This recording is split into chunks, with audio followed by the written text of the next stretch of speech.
Greetings, I'm the man behind the mask, and I would like to talk to you about hockey.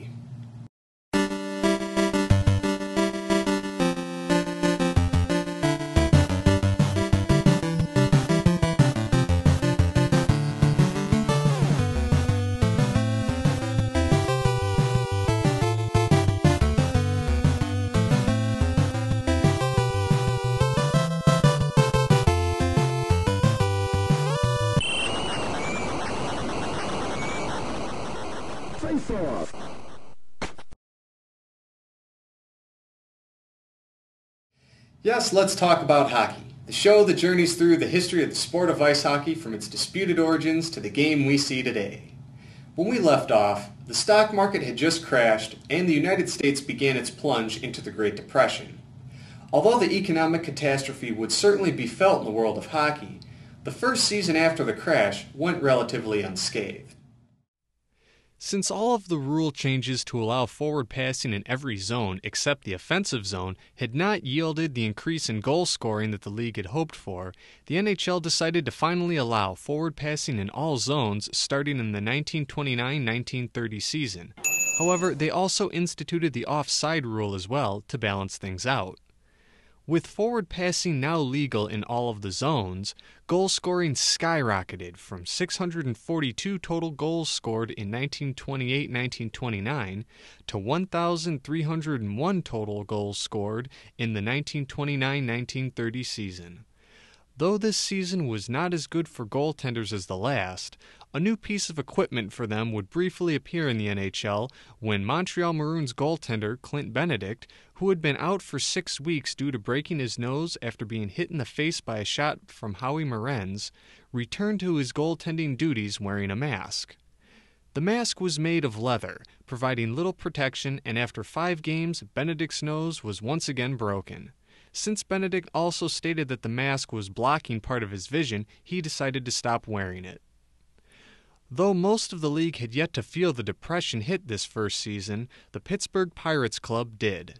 With the club in a financial disaster and attendance down due to the economic conditions and the Pirates' poor 5-36-3 record, the club was forced to relocate to Philadelphia in October of 1930 and rename themselves the Philadelphia Quakers. In addition to Pittsburgh's relocation, the face of the Detroit franchise was also altered, as the Detroit Cougars became the Detroit Falcons prior to the 1930-1931 season. Elsewhere around the league, the remaining clubs began to feel the depression as well. The Ottawa Senators were strapped for cash and decided to put some of their players up for sale.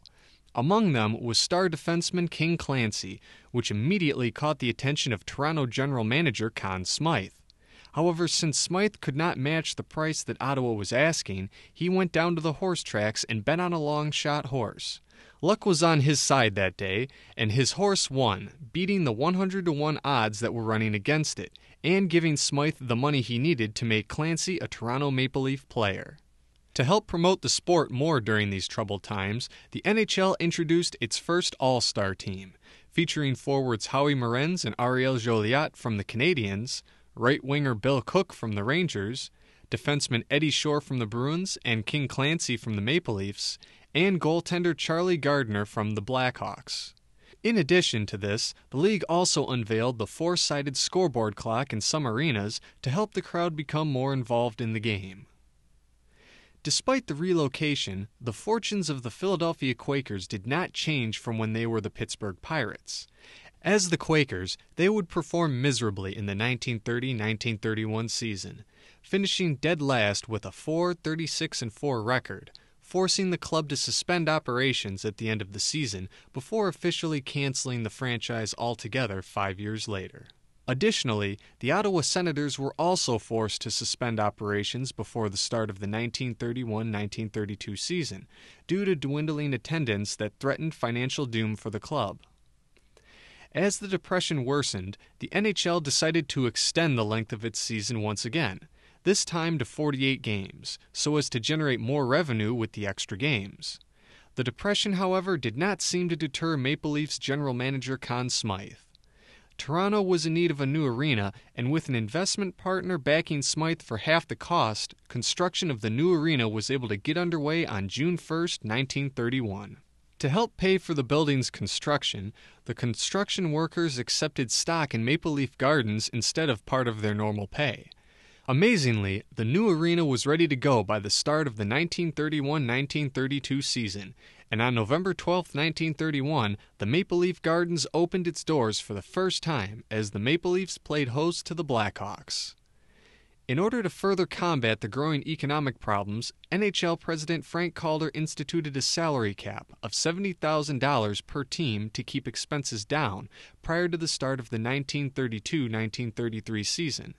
This move angered many players who protested with a strike prior to the start of the new season, though by the time the new season opened, the protesters had returned to their respective teams and the season commenced. The 1932-1933 season would start off with the return of an old face as the Ottawa Senators Club resumed operations, and the premiere of a new face as grain merchant and former amateur hockey star James Norris Sr. bought the struggling Detroit Falcons Club and renamed them the Detroit Red Wings, paying homage to his old amateur hockey club, the Montreal Winged Wheelers. This change of ownership and name would mark a turnaround for the Detroit club, as they would finish the season in a close second to Boston in the American Division, and when the NHL began the tradition of naming a Rookie of the Year at the end of the season, Detroit's new center Carl Voss would be the first to receive the title.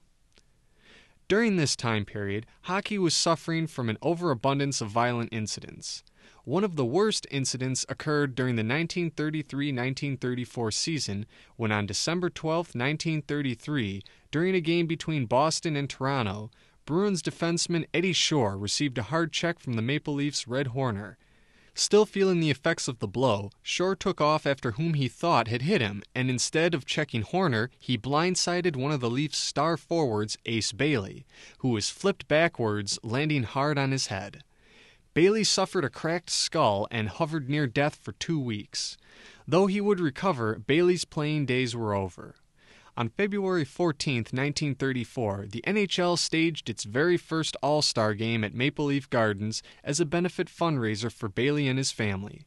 The game featured the Toronto Maple Leafs against a team of assembled All-Stars from the other clubs, which included Boston's Eddie Shore, who had been suspended for 16 games following the hit he made on Bailey. Toronto would win the game 7-3, with the most memorable moment occurring before the game when Bailey shook Shore's hand while presenting him his All-Star jersey, showing to the public that he had clearly forgiven Shore for his actions.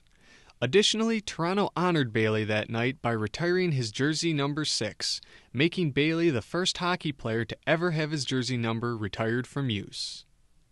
The following season, in 1934-1935, the NHL once again reintroduced a practice from one of the old debunked leagues when they adopted the PCHA's penalty shot rule to combat fouls on players with good scoring opportunities. The first player to successfully score an NHL penalty shot was defenseman Ralph Bowman, who beat goaltender Alex Connell on November 13, 1934. Aside from a change in rules, the 1934-1935 season also saw another change in franchises. The struggling Ottawa Senators Club became the St. Louis Eagles when financial woes forced them to transfer the club to a new city.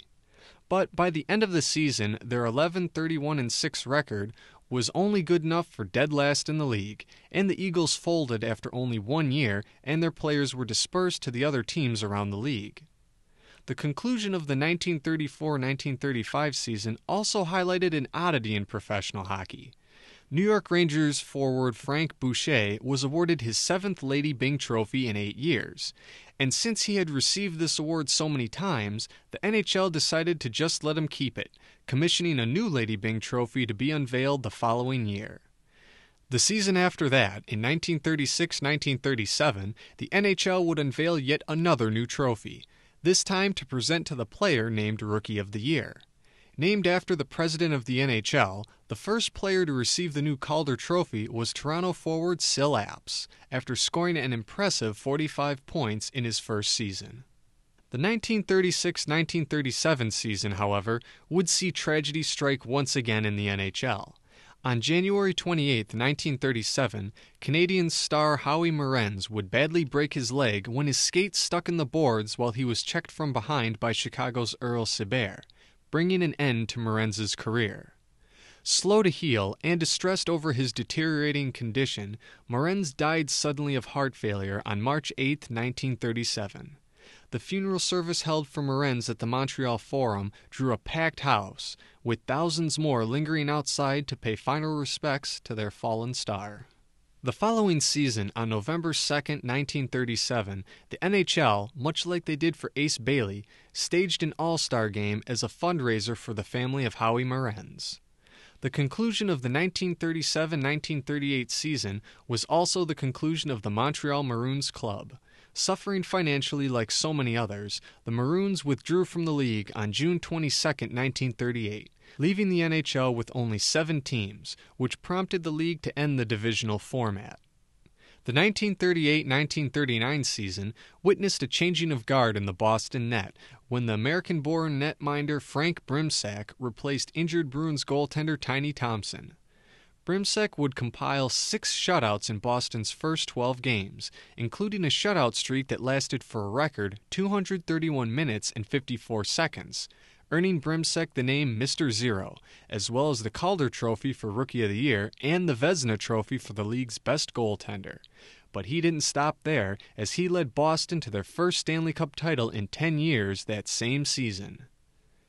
Returning to the trail of the Stanley Cup, the 12 years that would follow the stock market crash of 1929 would primarily have the Stanley Cup awarded in pairs, beginning with the Montreal Canadiens becoming only the second NHL team to win back-to-back championships when they first upset the record-setting Boston Bruins in 1930, and then beat the Chicago Blackhawks in 5 games the following year in 1931. In 1934, the playoffs would be bittersweet for the Chicago Blackhawks. After finishing the regular season with a league-leading 10 shutouts, Chicago goaltender Charlie Gardner would backstop the Blackhawks to their first Stanley Cup. Unfortunately, 2 months later, Gardner died of a brain hemorrhage at the age of 29. 4 years later, in 1938, despite hiring their 13th coach in 12 years, finishing the regular season with a measly 14-25-9 record, and cycling through 3 different goaltenders during the course of the Stanley Cup Finals, the Blackhawks skated away with their club's second Stanley Cup. In between the Chicago titles, the Detroit Red Wings claimed their first 2 titles as well. First, in 1936, where Detroit's biggest endurance trial came in Game 1 of their semifinal matchup against the Montreal Maroons. The game would feature 176 minutes of shutout hockey from Wings goaltender Norm Smith and Maroons goaltender Laurent Chabot, before Detroit rookie Mud Brunto scored his first NHL playoff goal 16.5 minutes into the 6th overtime period, ending what is still today the longest game in NHL history. Detroit would go on to sweep the Maroons in 3 games and then beat the Maple Leafs in 4 games to claim the 1936 Stanley Cup. The very next year, despite losing goaltender Norm Smith to an elbow injury in Game 1 of the finals, Detroit was able to call on Earl Robertson, who had no NHL experience, to fill in between the pipes, as the Red Wings were able to overcome the Rangers in 5 games for the 1937 Stanley Cup and become the 3rd NHL team to win consecutive championships. Following Boston's early playoff exit in 1940 to the eventual Stanley Cup champion New York Rangers, the 1941 Bruins would become the first team to sweep a best-of-7 game series in the Stanley Cup Finals when the Kraut line of Milt Schmidt, Bobby Bauer, and Woody Dumart helped power the Bruins past Detroit in 4 games to bring Boston their second Stanley Cup in 3 years. The Stanley Cup Finals the following year pitted Detroit against a Toronto team that was eager to win the Stanley Cup after 10 fruitless years following the 1932 playoffs, where the famous Kid line featuring Busher Jackson, Charlie Conacher, and Gentleman Joe Primo closed out Toronto's first season in the new Maple Leaf Gardens Arena as Stanley Cup champions. Detroit would win the first 3 games of the series and threaten to sweep the Maple Leafs. But late in Game 4, with Detroit running into penalty trouble, Toronto was able to score 2 late goals to win the game 4-3. Getting the confidence boost they needed from that game, the Leafs became the first team to come back from a 3-0 series deficit when they won the next 3 games to beat Detroit 4-3 in the series and win the 1942 Stanley Cup. The NHL would undergo one more change following Toronto's victory. Prior to the beginning of the 1941-1942 season, the New York Americans had renamed themselves the Brooklyn Americans. But this change did not alter the Americans' luck on the ice. Brooklyn went 16-29-3 that season and suspended operations once the season was over, reducing the NHL to a 16 format that would remain in place for the next 25 years.